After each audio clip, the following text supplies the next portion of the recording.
I was feeling depressed. I was anxious, but at the same time, the company was doing good. I did one of my best months in April that year, and I felt so depressed at the same time. I then get to Cape Town, South Africa. This place is incredible. I had just convinced my company to let me start this new role. So now I'm about to start this dream role. Life should be perfect. And I felt fucking empty. I think I was trapped in my own prison. I kind of have like a mystical experience where I was doing the meditation. I kind of see a possibility where I see my future self in a better way.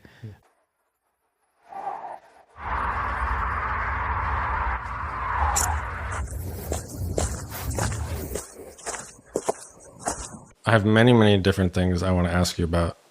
So we met at the co-work the other day here in Copenhagen. I like overheard you talking with some other people about some really interesting topics, which I want to get into. And you're from France. I forget, is it Paris or just like near Paris or something? It's like you've got Paris and I'm at the east, and it's like 30 minutes from Paris with public transport. But I'm really close to Disneyland. Like I think you have it in the US too, like in Orlando. So we have like the park, and I'm just like 15 minutes from the park. Oh, okay. So I love it because like I love Paris, but living there, and I'm freelancer, so like the cost of living is super high in Paris. Or like when I'm more in the outside of it, I'm in my kind of little nature, and I love it. And I prefer being there for working if I'm not traveling. And I go seeing my friends in Paris for some, like my best friend, he's close to Paris. So I see them during the weekend or whatever. And I enjoy Paris during the night and visiting, etc. So I prefer taking it for the things that I love and trying to withdraw all the things that I like less about Paris. Yeah. Yeah. That's these last couple years in nomading. So when I first started, I was doing a lot of big cities. Really, really enjoyed it. A lot of like different things to do, food, exploring, nightlife, meeting people. And just more and more lately, as well as like meeting Paige, it's just like small towns and nature. You know? Yeah. And there's something about that for me. But I also am a huge foodie. So I do love when I do go into big cities, like I can always find stuff I like. Yeah. At Bangkok, for example, like I love it too. I love the contrast between where we are now in Copenhagen. Yes. Super chill, peaceful, and Bangkok, which is like super stimulus everywhere. And yeah. For Paris for you, do you still get those like that magical feeling when you go in? Is that a thing for like a local? Because I feel like for travelers, I mean, people have very strong opinions about Paris, right? And I don't love certain parts, but I also, if you see the Eiffel Tower at night, like sparkling, there is some sort of magic to it. Is it the same for somebody that's kind of from there? Like, how do you feel about it?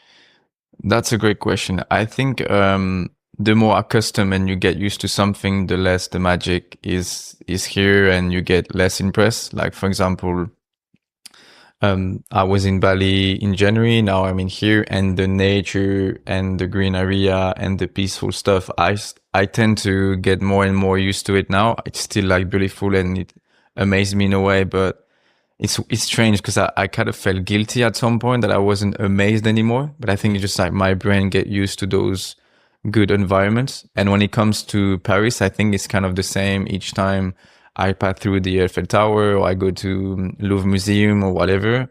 Like it's just part of my environment so much that I would say it fades in a way. But I think now when I'm going to be back in April and I'm going to be there again, I'm just going to remind myself that it's beautiful and that it's been a while that I haven't seen it. So, and also like when I'm here, for example, there's certain habits from France or food or whatever that makes me feel grateful that I'm French also, like the very good baguette, the very good meat we can have or whatever. So I think it's just a question, in my opinion, of the more you see it, the less magic you have. But I think like there is some research about Paris, like especially from Chinese people, when they have like a syndrome called the romantic, I don't know the word they put, but it's like they've got like an image and they project an imagination in Paris in their mind anticipate to go to Paris, but once they go to Paris, they get so disappointed and just their dreams like fade away. So you apparently you've got this syndrome from Paris, but a little bit like I mean, a lot of the media does portray it in a certain way. Yeah, for sure. Like Paris is magical, right? And I guess for all big cities, whereas it's like Bangkok, Barcelona, or Madrid, whatever, like the more you go to those cities, the less local you see. Like in Paris, it's rare to see like a lot of Parisian native people there. You got people from everywhere from France because they go to Paris for work, or you go people from abroad. Like if you go to, like in Paris, there are like 21 arrondissements, and it's like you have one which is like the Marais, and you've got people with such different personalities, with just style and etc. that come from nowhere and everywhere. And I find it so beautiful, this like diversity of people in Paris. So it's hard to describe like a really Parisian or the different like neighborhoods. Arrondissements. I can't say it nearly as good as you. I feel like the last couple of times I've been to one of my friends is like obsessed with Paris, and he's all about like finding like which one meets the different vibe. And I feel like maybe it changes too, of like which one is more up and coming and maybe hipster-ish or whatever, I can imagine. So you grew up near Paris. Did you kind of start off in the normal trajectory in terms of like the 9 to 5, or did you right away, were you always a freelancer? So what happens to me is that after the high school, I did like 2 years after, which is what kind of like a bachelor degree. And then the third year I went to the UK and I did a BA there in digital marketing. And I think it was back in 2017, something like that. And dropshipping and e-commerce started to expand more. And I wanted to live out of a skill that I can get paid for, and I wanted to be autonomous in a way, because I was quite obsessed before this entrepreneurial journey. I went into different sports industry where I was very obsessed, and I get good quite fast, because like I was all the time obsessed, and all my life was based on living with my obsession. And it starts with basketball. Then once I switched from a department team to a region team, I didn't want to do basketball anymore, and I was really obsessed. My parents were not understanding, like, what the fuck, like you were at the basketball court all the time and then you don't want to. Then it was freestyle scooter. I was doing freestyle scooter for like 4 or 5 years. Wow. Then shop sponsored me, and then I stopped. Like it was very, very weird. Like, at a certain point where I could go more push through, I don't want to do this anymore. And I wanted to do that kind of same thing with work. Like I want to be really good at something, and probably it was either I go with the career path where like I'm just escalating in a company, or I launch kind of my own business and the stuff that I'm doing now. And so 2017, I heard a little bit about e-commerce, dropshipping. I didn't have that much money at the time.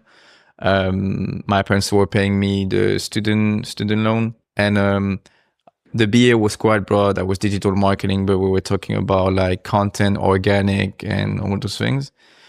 And when I went back after, I started my first internship in a paid ads agency in France, and it was like a Google Ads consultant basically. So it's like search engine advertising.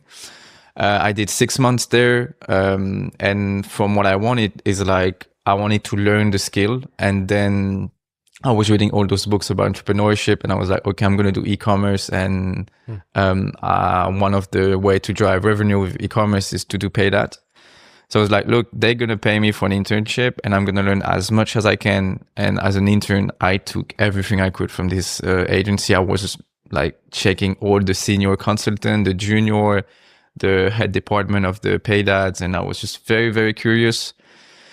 And from there, after, I got, I would say, probably lucky, because I met a guy at this agency that was a data analytics consultant from another department, and I go to the gym between the lunch break, and we were discussing there, and it was like, oh, we're from the same schools, because he was doing the same master degree than me, because like this internship was part of my first year of the master. Okay. And so he was like, I'm doing some community management for this driving license school. I think he needs more to drive more leads for through the door for cars and motorbike licenses. Do you want to give a try and work with him? And I'm like, yeah, cool, let's go. Like, he has budget? He told me yes. So you know what? I'm just going to apply what I've learned from this agency to this guy that you work with. We start with him. He paid me like shit money. Back in the day, I think he was giving me literally a check, and I was giving it to my parents. Then my parents gave it to me because I wasn't not declared or whatever. I was just like 20, 21.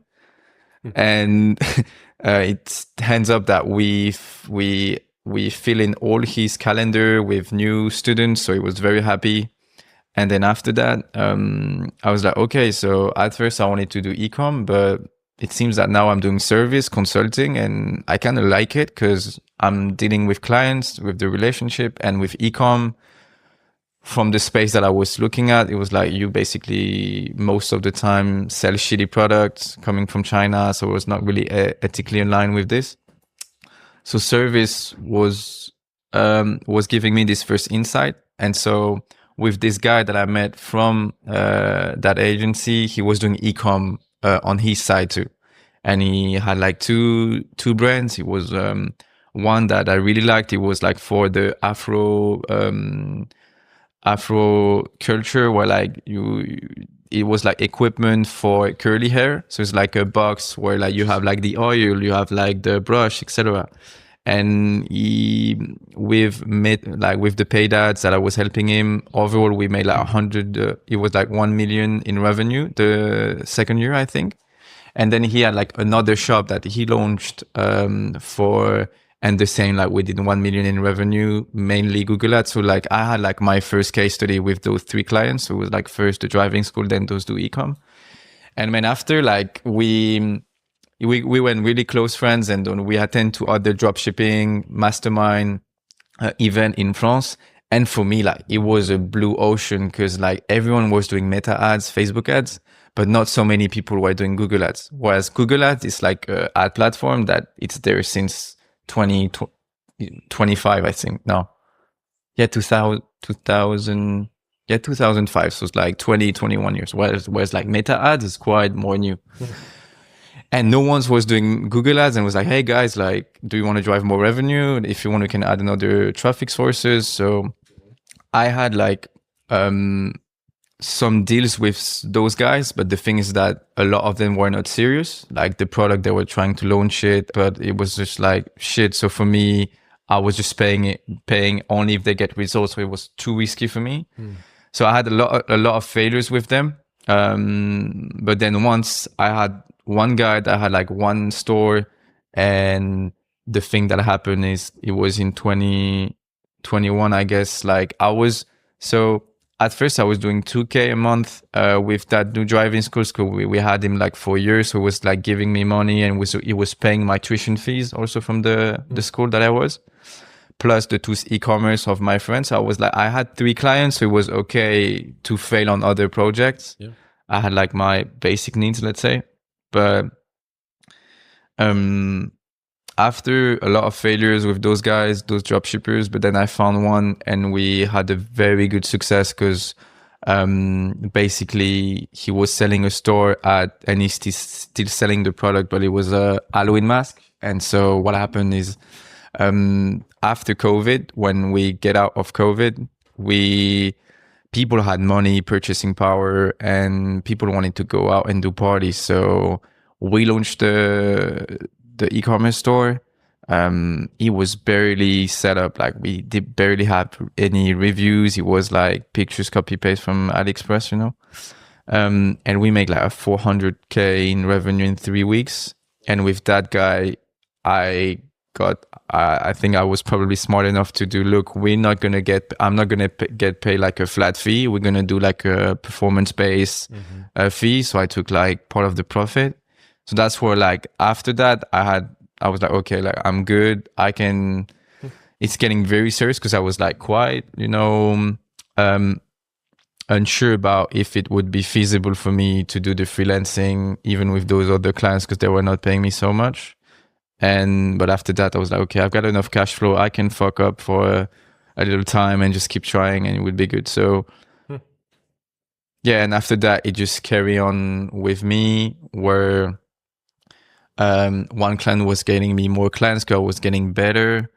And the thing also that helped me a lot was that in 2023, some talent hunter came to me and they had basically an agency, but it's not an agency. It's what we call a collective, where it's like you have two founders and they don't have salaries. They just have like different freelancers. And they reach out to me and they say, look, we need like paid advertisement companies. So we need people to do paid ads. So what we did is that they were giving me clients too. And that was another traffic source for me. Word of mouth plus this collective. And so you finished the program and you decide to like go fully into this. How was that like first year going fully in? Was it success? Or was there like, oh shit, did you have any other moments like maybe I should go back to a 9-to-5? I don't know if I'm cut out for that. Interesting. It was so when I started, it was a year where I was still at the school, but I was at the same time trying to build it. And I had like 10K of debt to pay my tuition fee. And as I tend to be quite obsessed and intense on stuff that I do. Like that year, I was like, I'm gonna learn everything I can. I'm gonna carry all the money that I can just to pay my tuition fee and learn. And it was a year where like I had to sacrifice a lot. Like I had a girlfriend at the time. I didn't want to put time into it. I was just too obsessed for just winning, and just at the end of the program, I'm just gonna be freelancers, and which impacted like the relationship. And after also, not much social interaction at that time, but I knew like I had the vision that after that I can just do stuff where I'm free and I can work with clients that I like.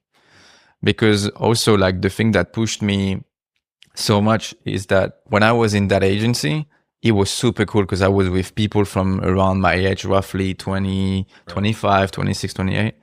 And it was good and I loved the environment, but I saw the pay wage, like they were getting the income every month for the results they were getting for those clients, because we were working with big brands like Hotel, etc., generating millions for them in revenue every month. And when I saw my colleague, because I was just an intern, so I just didn't care about the money. And I was like, how much you making? And they're like, 1,600 euros for what? For working like it's not even 9 to 5. Like when you work in an agency in France, like it's 9 to sometimes 7, and you have barely 1 hour to eat. So, but that's where people at the beginning, they start in an agency because the learning curve is just so high and you're just so close to the different ad platforms. Whereas when you work in-house in the client, it's more chill. So that's why also like drive me so much to be more independent on my career, because I was like, I'm not going to be, what's the path? Like I'm going to be consultant and getting paid 2K and working a lot. And like the expansion of the career inside the agency, like you're quite blocked with the number of people they hire. So I'm going to have to wait to become probably a senior consultant and probably after being a director. So I'm like, no, this path, I don't like it. So I was like, okay, I need to. So the potential to start making more right away maybe overcame like the comfort that you would have had if you stayed. Yeah. Kind of fair. And I had like a glimpse of a vision of like the freelancing that I probably wanted to learn. At first, I didn't think about too much of the Nomad because I've just starting this year, to be honest. Like this is my first solo trip. But before I was like, it was more like managing my own time. That's the thing that I had envisioned in my head, because the thing also that helped me a lot when I finished the master is that I directly took a course from two Switzerland guy, and they were both 40 years old. They had 2 kids, and their lifestyle, I loved it so much, where like they earn good money, but at the same time they can both like take their kids, bring them to school in the morning, they can bring like take it back at 4 p.m. And so I love this lifestyle so much that I was like, I probably want to do the same thing, or like I want a business that serves my lifestyle and not being like, what's the point of making all the money if I can't just enjoy my time and doing other things. So I had this vision to like, well, I want these things. Now I don't have kids, but I sometimes, like, obviously there are like some workloads during some weeks where like I'm head down, but sometimes the thing that I love is like I can work on a Sunday on project, and on Monday, if I'm in France and everyone is on the traffic, or at that time, I mean, when Monday they go to work, I can go to the supermarket and there is no one. So you adapt your lifestyle based on your activity, and that's the thing that I love. And I'm sure now, you said like, I'm sure there's seasons even now where it's like, yeah, I do have to kind of put my head down and I can't have this same freedom. But how long did it take into the like entrepreneurship journey for you to get to that kind of first rung and not just like be fully heads down, or able to like, okay, take some time back maybe to breathe? You mean how long was like the really hard season before you take off? Really realized maybe that first part of like that freedom, kind of like what you were talking about. I would say a solid year of learning and saving a lot of money, not seeing so much friends. It was like a year. And once I had like a stable income of 2K, 2.5, I was like, okay, like now it's stable, like it's sustainable. And if I just need to serve more, I'm solving a problem, clients are happy. So I would say a year of learning. And the thing is that and maybe we can talk about this later, is that after I get really comfortable. Like I was doing 5K, and then I kind of like you first have the initial phase where you get out of that you get out of your comfort zone from the 9 to 5, and then you go into freelancing. Yeah. But then you can be in the comfort zone inside that space too.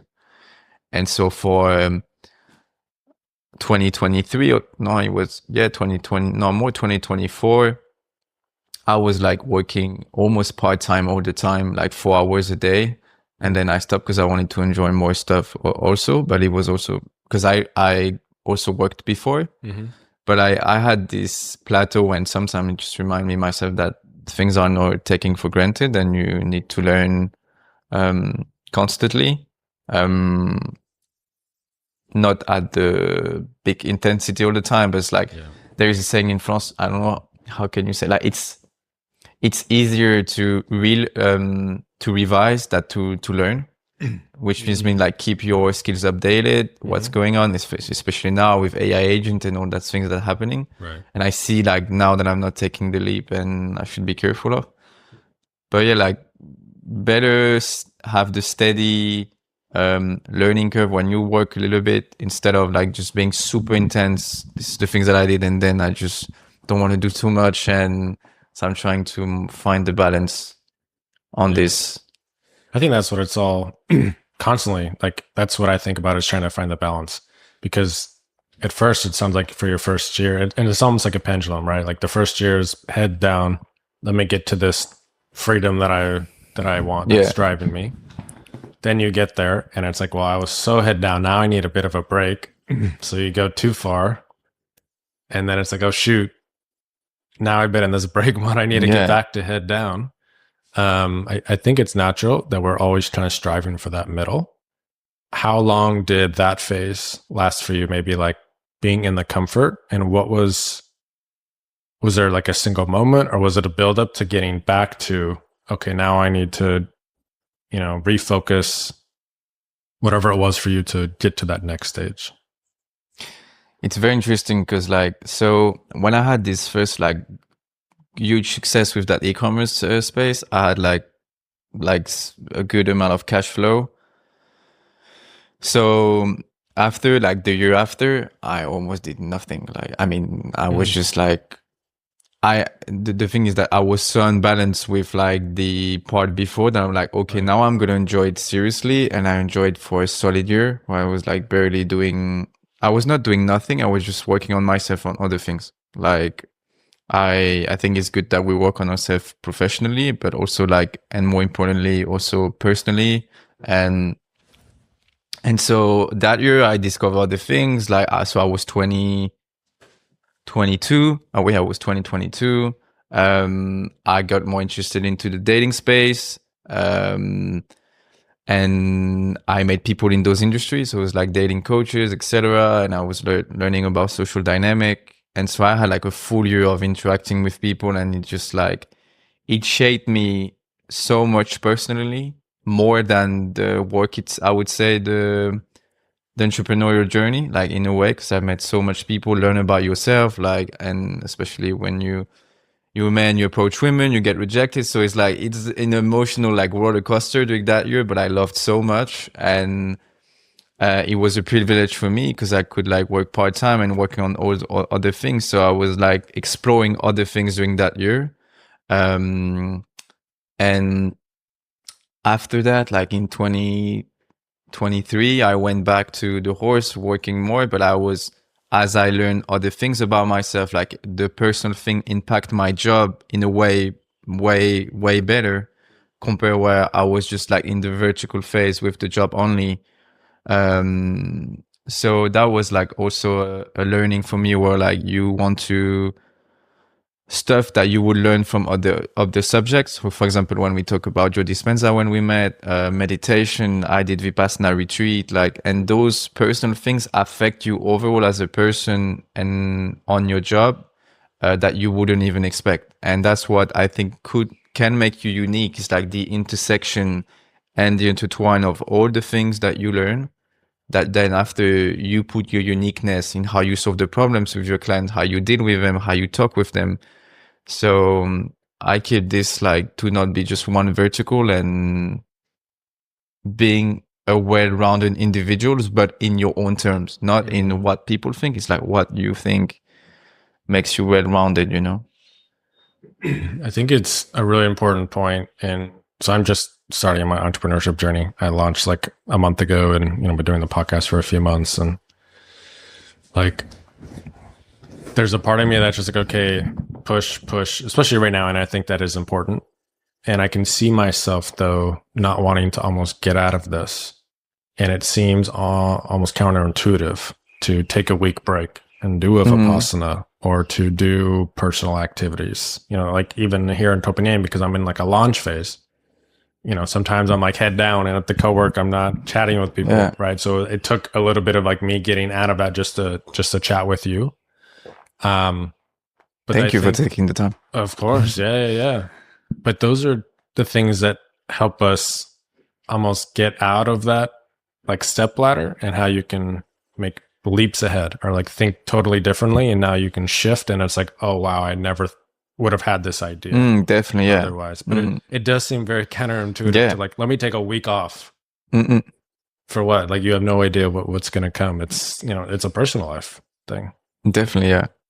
And sometimes like just not trying to solve the problem, you can find the answers by just going on the walk sometimes, but it just takes also like how you perceive the things. Cause I'm with you on this too. Like when sometimes you go really intense and you need that very good phase, but then after you try to balance it in a more calm way. But when I think I'm big on momentum. If I have the momentum now, I'm just seeing things getting done, working towards it. Like I can just like, I don't want to break that momentum, and then I can rest a little bit. And there is moments where you work and then you benefit from the work. So for example, in February now, I had like a complicated client that I had to deal with, like with a technical stack. Because like right now, so I used to do paid advertising, but I do tracking and analytics, and the technical stack like was quite complicated. So I had to learn a lot, and because there was information I didn't know. But once I know, we complete the setup, the client is satisfied. Now I can use that use case to replicate it on other clients. So now I'm going to save time, and we have to accept that sometimes there is a learning phase where you're not really profitable on the company or whatever, but then after this is going to pay off for longer terms.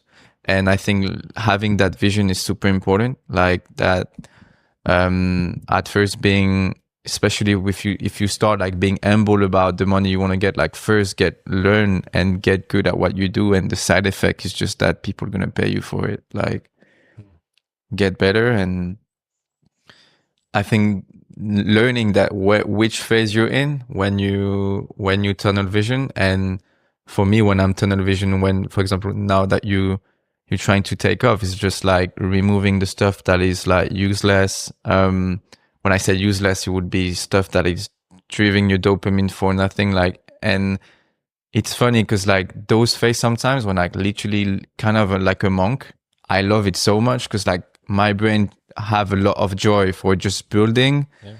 And so I'm at the same time, it's contradictory, but feel very happy when I'm building and not doing other stuff that I wouldn't do outside this phase. You described the exact part that I'm. Yeah, it's so good. And I guess like some people might think it's painful, but at the same time, I've drive a lot of joy because the only thing is that I'm building this thing, I'm solving the problem. Mm-hmm. I see myself like growing, and so it's an interesting phase. It is interesting. I've been since I quit or left the company to now, I've been very obsessed with what's serving me and what's not. Removing what's not, taking more of what is, because that like way expands my output, especially now getting to this phase. Right. So now I've deleted all apps that I can scroll on my phone, social media, good, man. Any of that. Even though I have an online business, a podcast, I post on all those social media. I found a way to not do it on my phone because I'll just scroll. I will. And it just takes my energy down. And I'm working more like these last couple of weeks than I have in a long time, maybe ever, in certain parts. But before, when I did those really intense weeks at a 9 to 5, I was like, okay, a couple weeks, a month, a couple months, maybe I would need this intense like break. Yeah. And it just felt so draining. And, it was learned like when I did it right out of college, I would like sacrifice the gym, and I realized, okay, nope, that's a thing that I can't sacrifice. That gives me more energy. And so I've had a lot better habits since then as well. And, I'm not this giant instant success. Like this is going to take some time to get off. Right. And I've understood that, and it's helped talking to people like you on the podcast to help ground myself. But I do have this sense of energy and this positivity in this phase that I'm working harder than probably I've ever had. And it is very much like monk-like I'm just in my routine.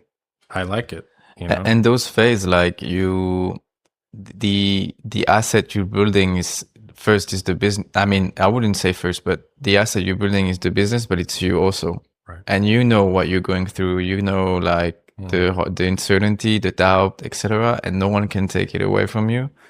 And which build like tremendous confidence for you for the entrepreneurial thing, because you have all the context, etc. So and that's the thing that can make you really, really proud also. So it's like sometimes even like when I think back during that first initial phase or 1 year of sacrificing, I'm like, it's like on paper it's an healthy and balance, but at the same time I'm like, wow, I push through, and it just shape you and reveals like character traits in you or develop that you wouldn't think about it probably before.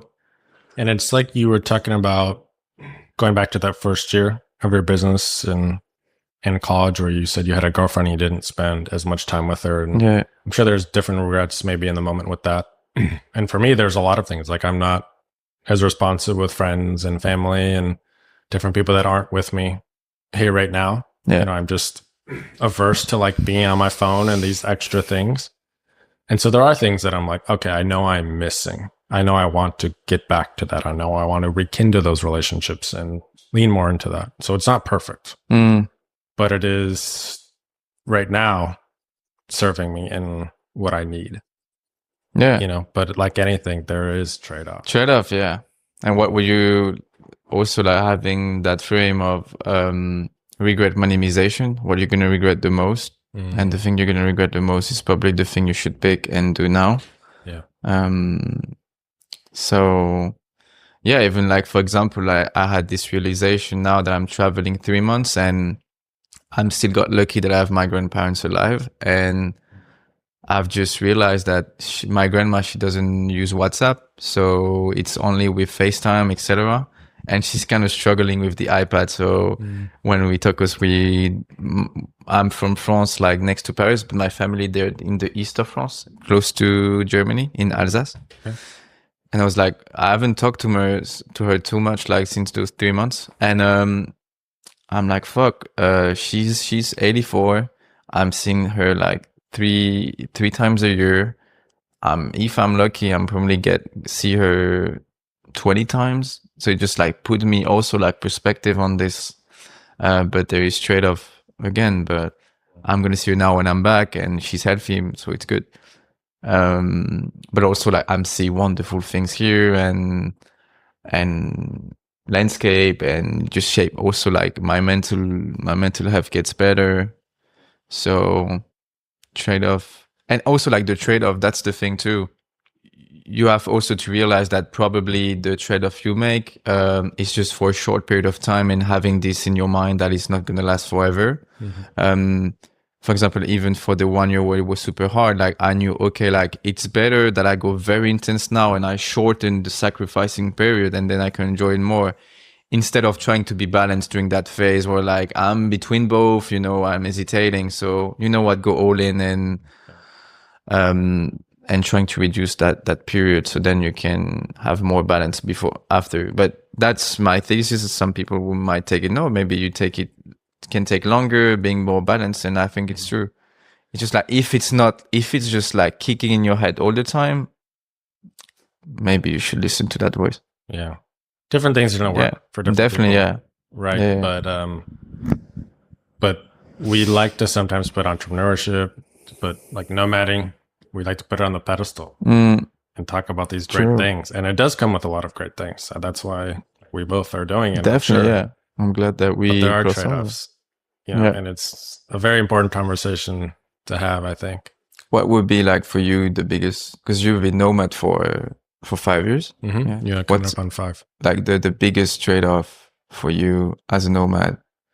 It's a great question. The one that comes to mind for me right now is it's really hard to maintain really close relationships, because let's say you have a close relationship at home. Now, I've moved around since I was a kid. We moved around growing up, and so I was never great about keeping up with people then. And so, like, I don't really have a home, but compared to Paige, for example, where like she grew up in the same house, went there the whole life before she started nomading. But so whether you have a home and then you leave and you come back a few times a year, maybe it's a few months a year, or just like for me, I meet awesome people like yourself on the road. And I'm trying really hard now to be better about keeping up with people. And social media has pluses and minuses. Sometimes it helps you keep up with people too. And that was why I had it for a while. But it's hard because you're constantly meeting awesome people. But to have that relationship that you have month after month, year after year, that you can get levels deep, it is hard to sustain. Especially, so in my 9 to 5, everything was remote, obviously. And now I'm an online entrepreneur. So all my work is on the computer. Everybody I talk to with work is on the computer. Friends and family, the sustained connections, most of it's on the computer, unless it's the couple people like I'm in person with. Yeah. I just have a version now. 5 years of like virtual chats, it doesn't fulfill me as much. And so I'm really trying to focus more on in person, like who's around me, which has trade-offs. I get more connection from it, but then it's hard to have that sustained because you have a different travel schedule than I do. So like there's different friends, or maybe we try to plan a couple times a year where we can have like a month together. Yeah. Or the nomads that you've met along the way. Right. And now we're going back to Maine for 6 months. We were there 3 months last year, made some really good friends. So I'm really excited about this to like put a little bit of roots in a place for me and with people. But that's the biggest thing is I've met some amazing people that I'm like, I know if we were both living in the same place all the time, like we would be super close, but we're not. Yeah. And it's tough, even if we're doing all the virtual, we can have a good relationship, but it wouldn't be the same. Yeah. Don't share the same moments than if you're there physically. And I guess those people that are the nomads that travel also different travel schedule. And you said you met your partner Paige when she was nomad as well, right? So it's a lot of trade-offs. Yeah, and definitely. The cool part about the life is you can always change. True. We are now deciding to, like I said, 6 months in the US. That's the first time for me doing 6 months, especially years before I met Paige, I was doing only a month in the US a year. And so you can change to what you need. And that's also really important of listening to that. Yeah. Yeah.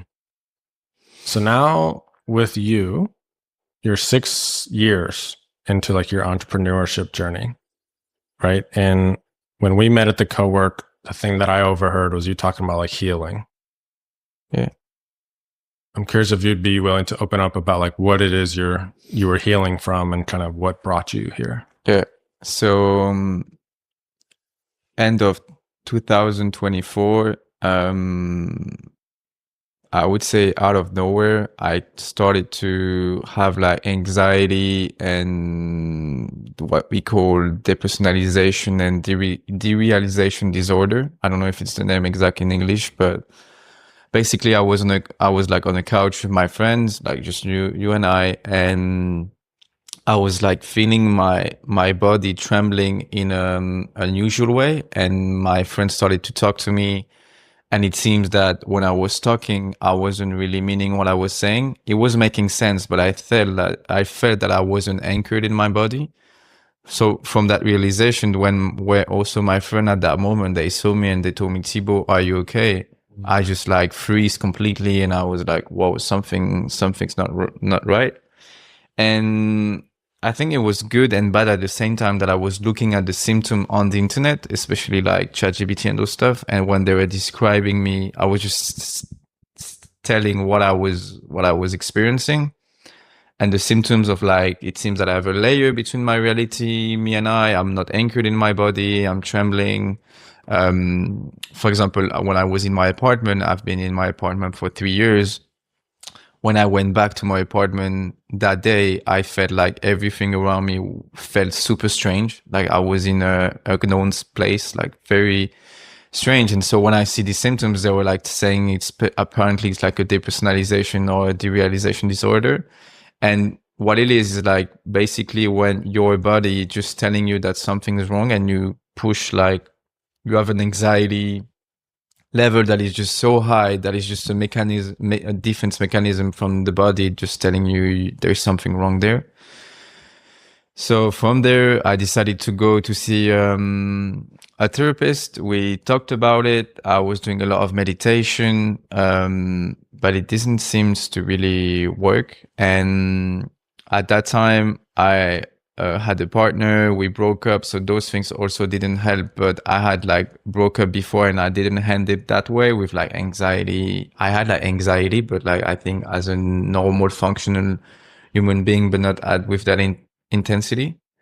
And when we broke up, I wasn't really heartbroken. Like I knew it was the right decision. So it probably affect for sure, but I don't think it's like the main reason.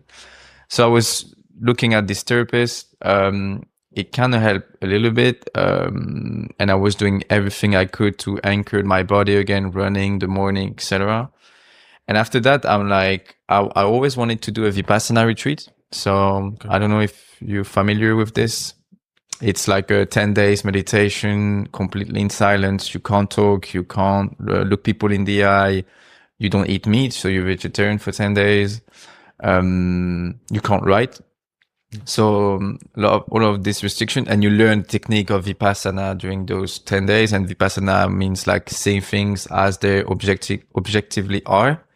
And so it's just you learning the technique, and it's like not necessarily religious. It's like you can keep your faith, you're religious, and you just can learn this technique even if it's coming from Birmani. And so it has helped me in a way, but it was a very interesting phase because as you don't have that much distraction during those 10 days, you barely do nothing except meditating and being with yourself.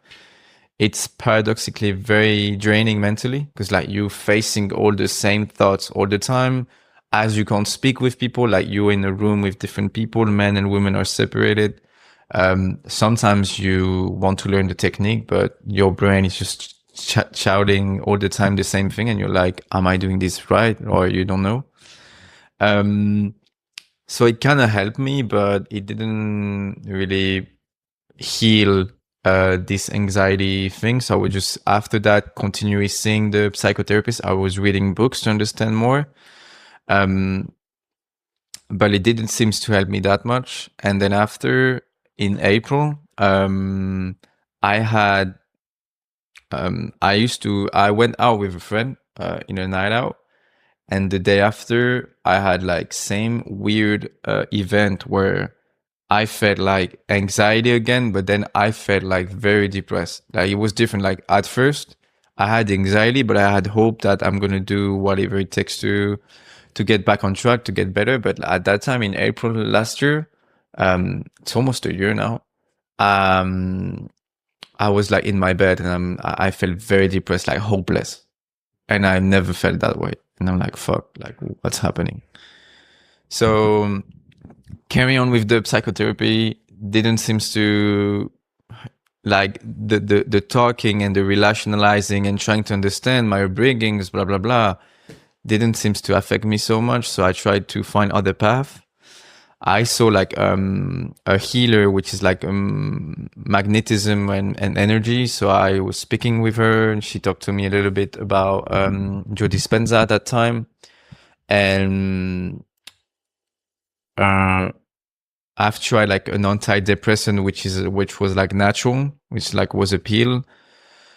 And I was also trying sound healing, but it didn't seem to, like sound healing has helped me a bit. And also like running every morning. I was running every morning because I wanted to feel back again that anchored, and I wanted to be really having like that life has some taste, and I've really felt like tasteless, disconnected with my friends.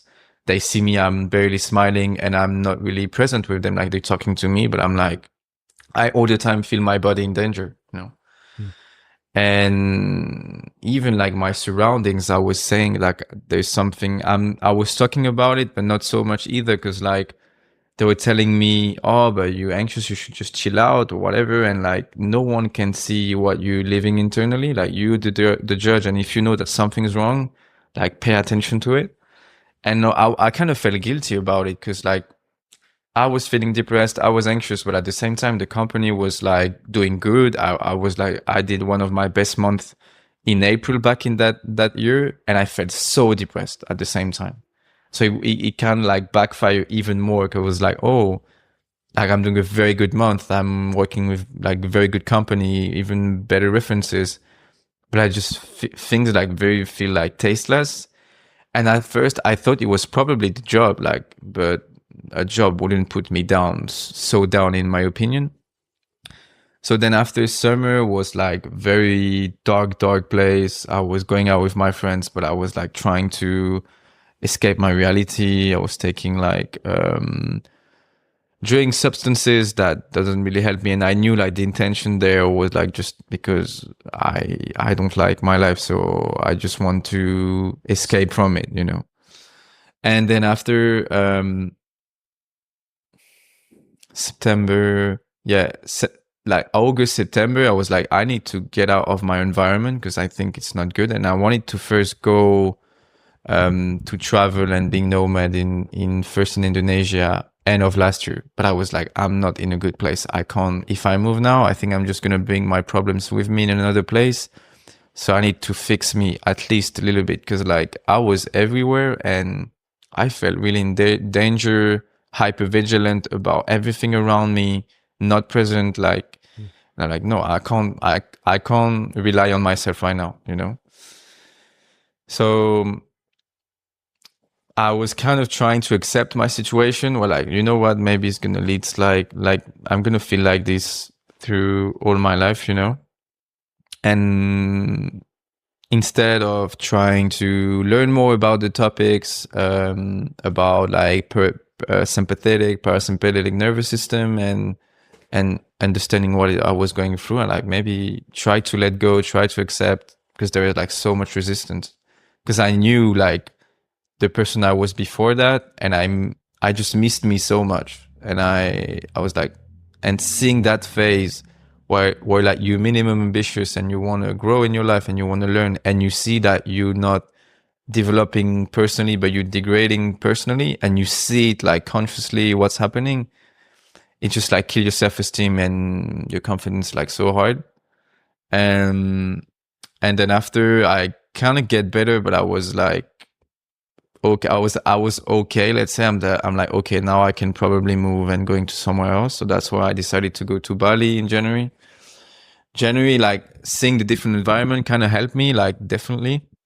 But and the thing of getting out of my environment and friends, family helped me also. Like I really need to, I think, be more with myself. I was still trying to learn through rationality and books, and some sentences like resonated with me, but it didn't affect me so much. And that's when after I learned about this doctor called like Joe Dispenza. Do we need to introduce him maybe a little bit? maybe Yeah, just a which little is bit like about, basically, so he was like a chiropractor, and at the age of 23, he got hit by a bike, and he had like, I think 16 vertebrae broken, and the doctor said that you need to get like an operation, and he refused, and he was like, he decided to heal alone. And that's where, with the technique, like thanks to the technique that he has applied and that he has teach other people, I think in up to 9 weeks or 12 weeks, he got like back on track, the vertebra repaired, only through the power of meditation and what he's teaching. And it's like completely nuts.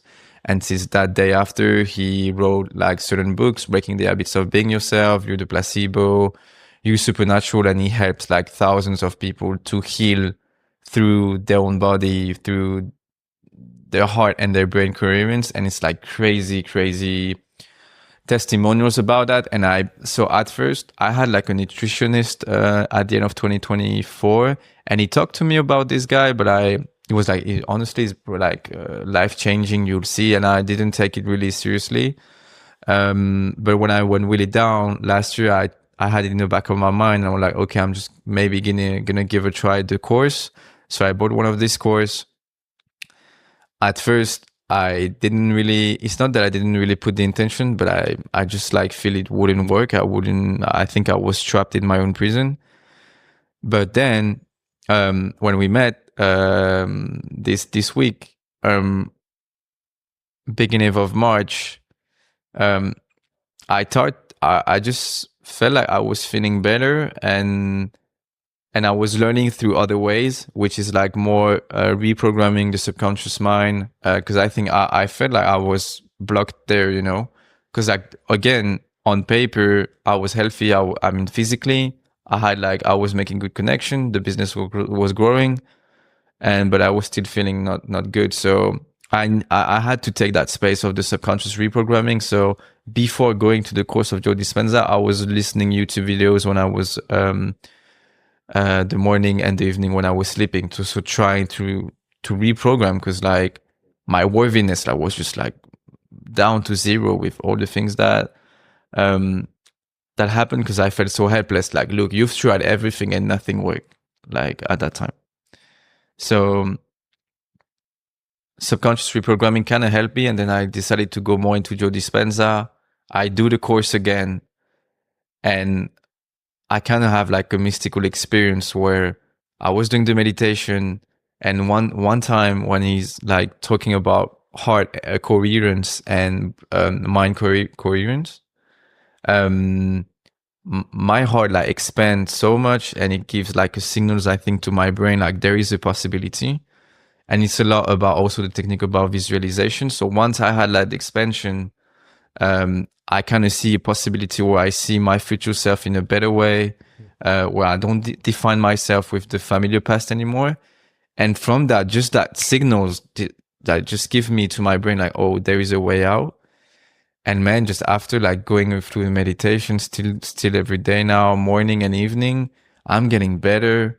I feel worthy. Like even the people I connected to, I think probably Grayson, like if you met me 3 weeks ago or 1 month ago, I don't think we probably maybe not match. Why? Because I was totally disconnected. I wasn't really, I feel empty, you know, and now I wouldn't say I'm full, but I'm like way better. And that technique and that guy just saved me, and I'm so grateful. Like in such, it's like, and it's even like kind of a miracle because like I'm totally in different state like all the time during all the year. Like I had like my throat blocked with you know, like with kind of the anxiety feeling, and the doctor was telling me, yeah, maybe you should do like a radio here, check if there is nothing wrong. Nothing was wrong there. I try like with the energetic, with chakra, because I've got 7 chakras, so maybe the chakra of the throat was like impacted. That's why also like I've got this rocks, which is like the blue, which is the chakra of the throat. When I was in this sound healing, so I've tried those things, but it wasn't working. And now when I was doing this, my heart opened and I felt like the sensation gone. Well, I'm really happy that you're on. Thank you. Sounds like the other side. It's excuse me. It's not an easy journey, man. Like yeah, and it has to be just day by day, you know. And I know at the beginning you were saying there were some things going on, but you weren't exactly sure where it was coming from, right? Now, looking back, have you been able to like determine a little bit more of like where the anxiety and stuff was coming from?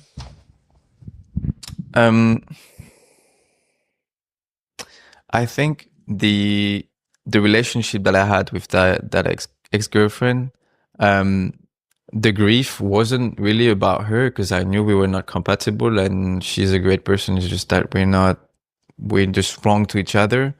I think the grief is just learning the lesson of not choosing myself first in a relationship, because I think I had kind of like codependent attachment issues, or like I put the other first and not mine. And I think that happened to me in another relationship, and just realizing that fuck, Thibault, you're doing the same mistakes makes me feel like very violent against myself. Because like doing this anxiety thing also, I had like a sense of worthiness that was just like not there, and I was just like punishing myself for everything. And so yeah, I would say I think this thing that I haven't quote unquote learned the lesson of choosing myself first and learn to say no, because I knew like with this relationship that there are like some red flags that I knew that were there, but I didn't want to see. And that's the thing, I think, like you're doing the same mistakes. It's hard. I 100% resonate with that.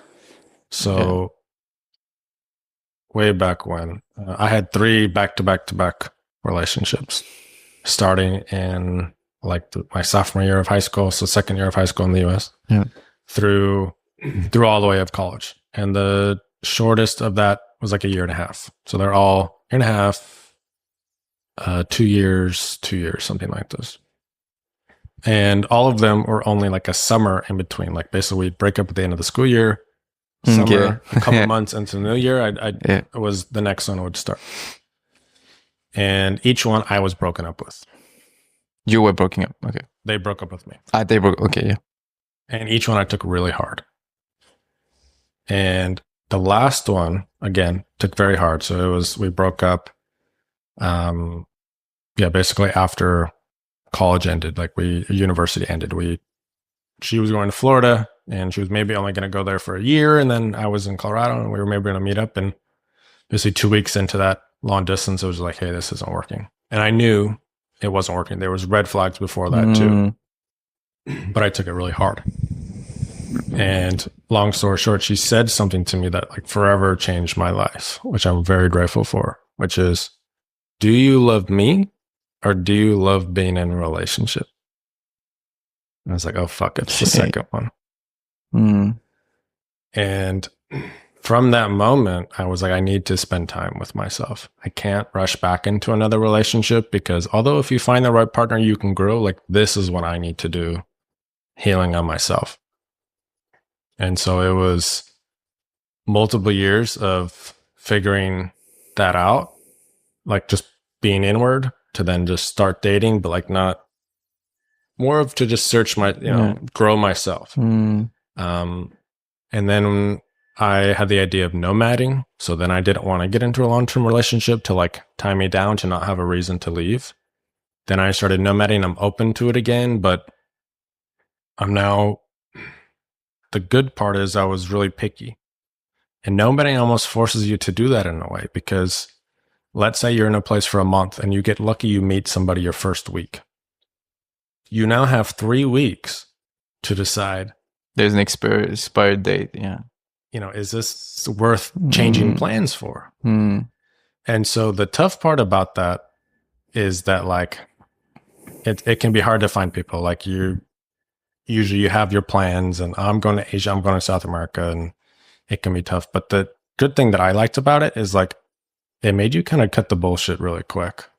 And you were like, actually, no, this person, they don't have like the top 3 values that I really need. I'm not going to waste my time with them. What are the values that you look for? It's a good question. Ambition, personal growth, balance, fun, stuff like this. And so anyways, it was 7 years that I was single.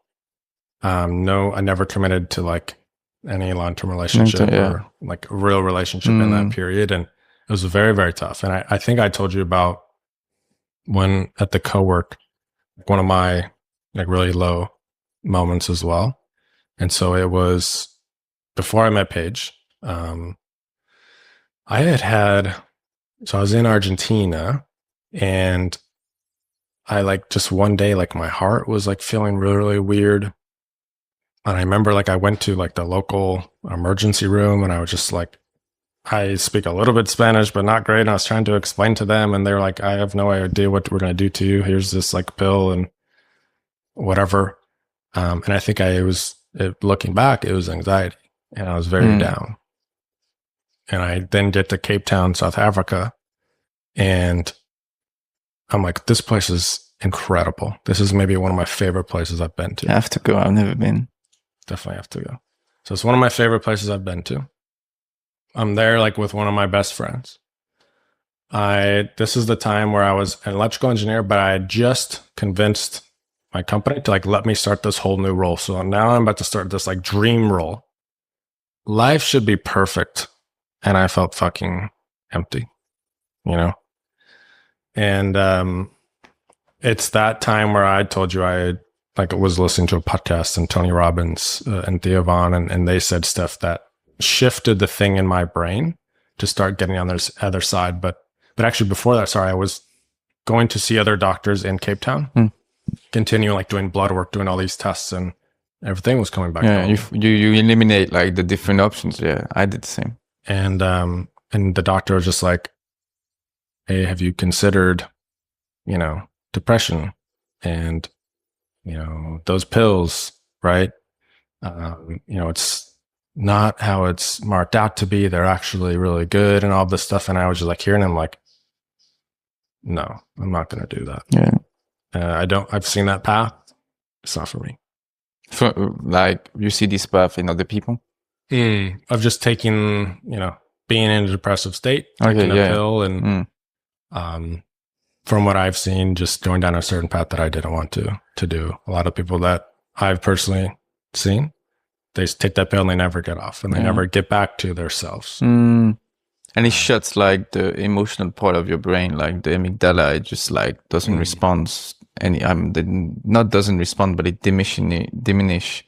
Right. It's so heavy. Not to say it, different people Yeah, have different depend. paths. Yeah. But for me, I'd seen that, and it wasn't for me. And that's when I found the Tony Robbins thing. And not that it was instant, it was day by day. But now my brain was like, let's be positive here. Let's focus more on the positive things you have going on. Luckily, then also a few weeks later into that mindset, I had gotten rid of all these dating apps I was spending this time on and focusing more in person. That's when I meet Paige, and it kind of goes from there. And we had 10 days in Cape Town where I had to like make that crazy decision of, do I change plans, and kind of chased her around the world for a bit. But it's a weird feeling, and I can really resonate with you when you're saying like you have so many amazing things in life. Why is this happening? Yeah.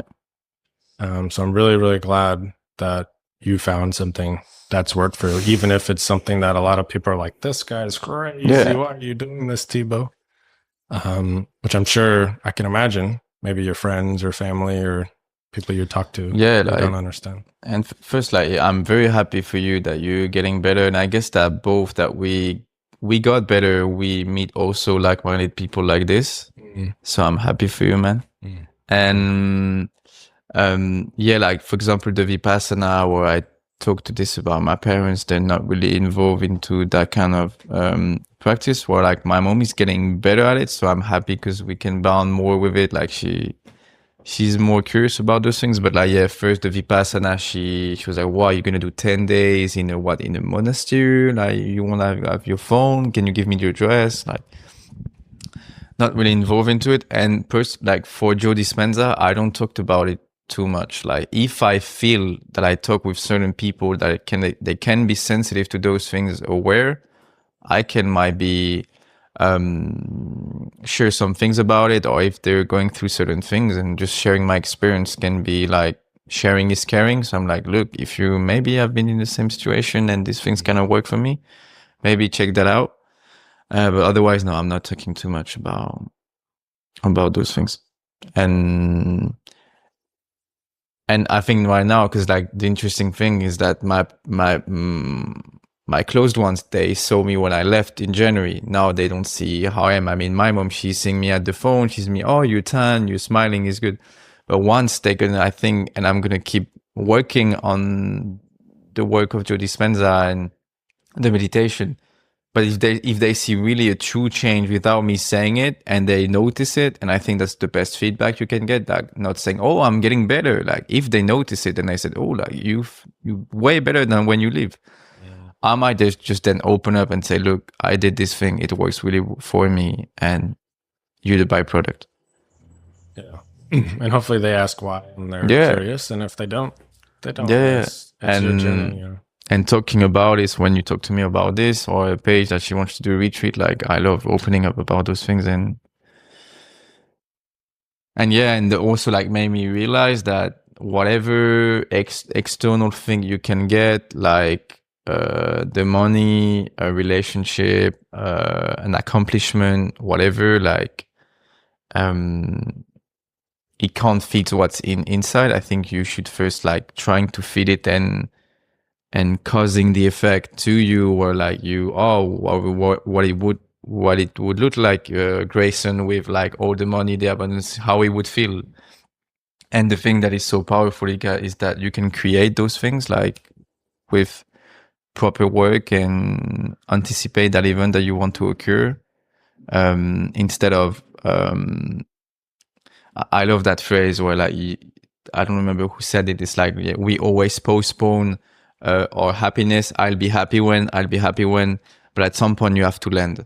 And the landing can happen before the material things happens to you, if you do the appropriate work, I would say.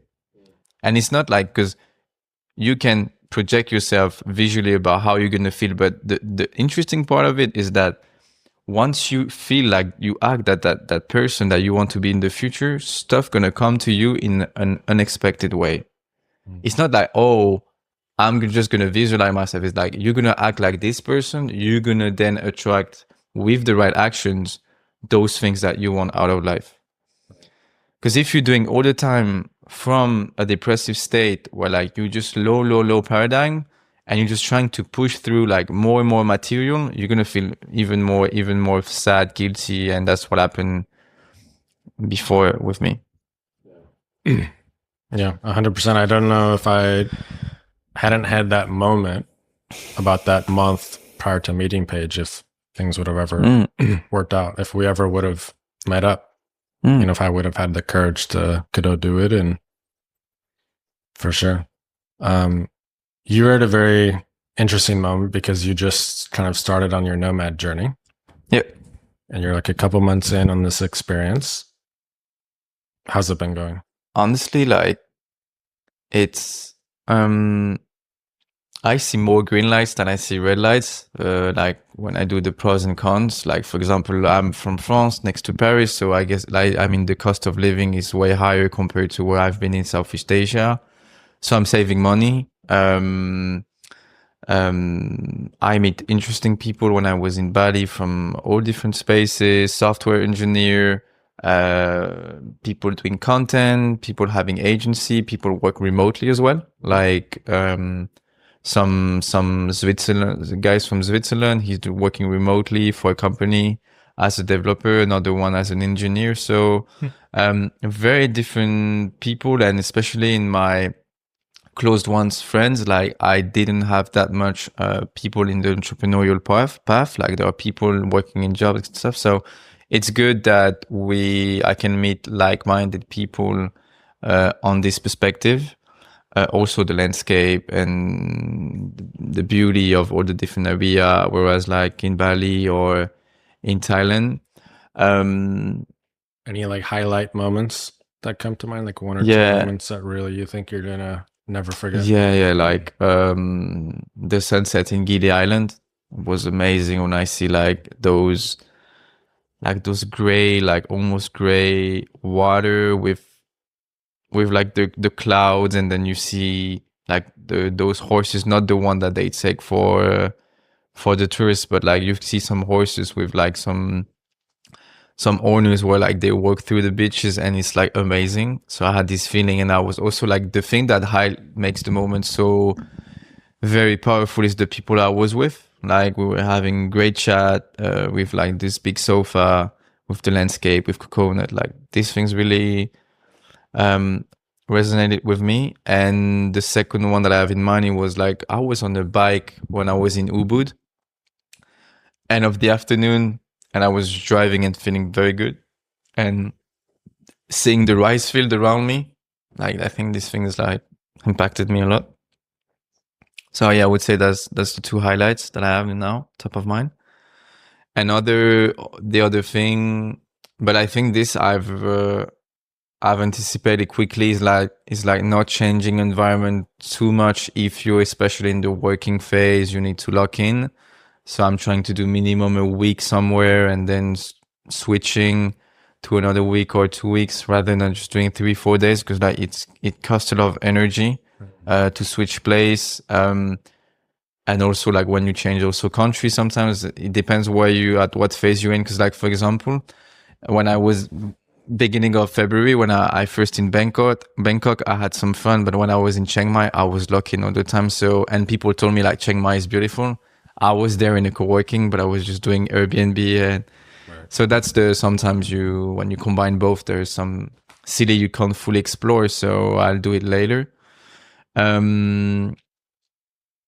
So yeah, I would say maybe the adaptation to a new places again. So that might be energy draining. So, but other than that, I would say also like probably my close friends. Like now I'm traveling. It's been 2 months, so they know I'm going back on April. I'm happy to see them. But yeah, sure, some connection fades a little bit, and probably when I'm gonna be back, it's gonna fade more, or we'll see. And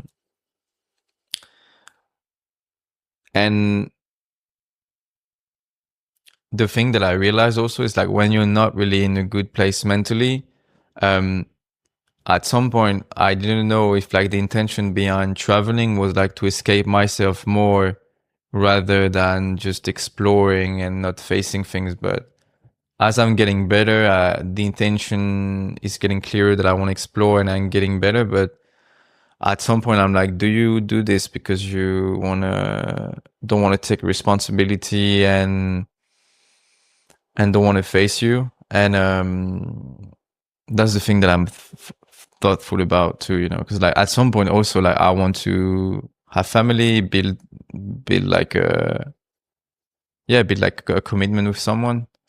And while traveling, I mean, it's probably possible, but either I see myself and as I'm going to meet a bunch of people that are very interesting, but it's probably going to be temporary and that's okay. And you deal with it.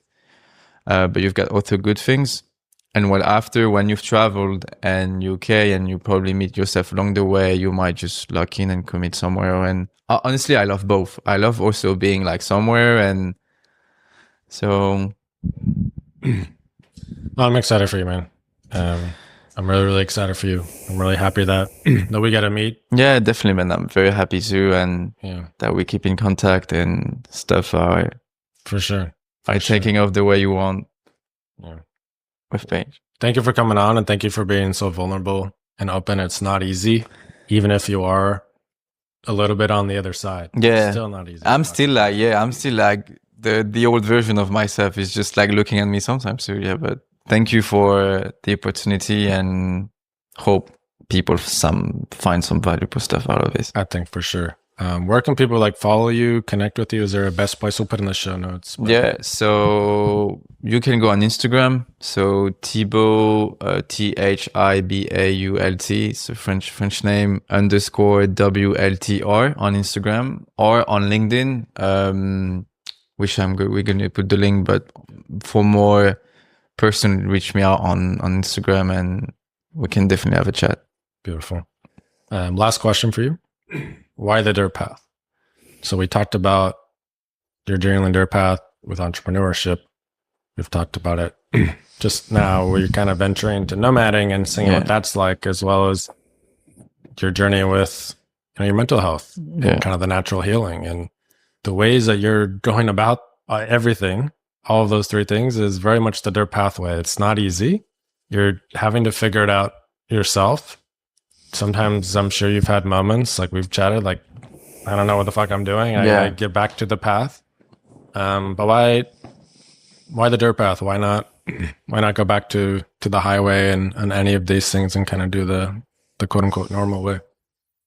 Because I think like the highway might be even more dirty in a way. Like if I project myself on that path, where I was that intern, seeing all those guys working for not a sufficient amount of money for the hours they make. I mean, I prefer like trying and failing at the right thing rather than succeeding at a thing that is just not fulfilling me. So I think that would be even more dangerous not trying. I think, and in the thing also is, creates comfort and security the more dirty things you face through. And I'm like, sometimes it could be also pure privilege, like, wow, you've been through those things and you push through. And so it's kind of a new security rather than just having, if you're minimum ambitious, I would say don't leave things on the table. For sure. Thibault, appreciate it, man. Thanks for coming on. Nice to meet you, Grayson. Thank you so much. Thanks. Thank you for listening to another episode of the Dirt Path podcast. You can find any links to support or follow today's Trailblazer in the description below. If you got this far and really liked today's episode, it would mean a lot if you could give us a 5 stars wherever you found this podcast. Subscribe and like on YouTube. And email us at thedirtpathpodcast@gmail.com to give us feedback, to give us an update of you on your own dirt path, or to send us questions, as we might be doing some Q&A episodes in the future. All right. We'll see you next time here on the Dirt Path. Saw the exit sign flash by, a whisper in the breeze said, take a chance, don't wonder why, just follow where it leads. Oh, the dirt path, it ain't easy, no map to guide the way. Slow and hard, sometimes uneasy, you stumble through the clay. No signs to tell you where you're bound, no traffic to obey. But every step on broken ground builds something great someday.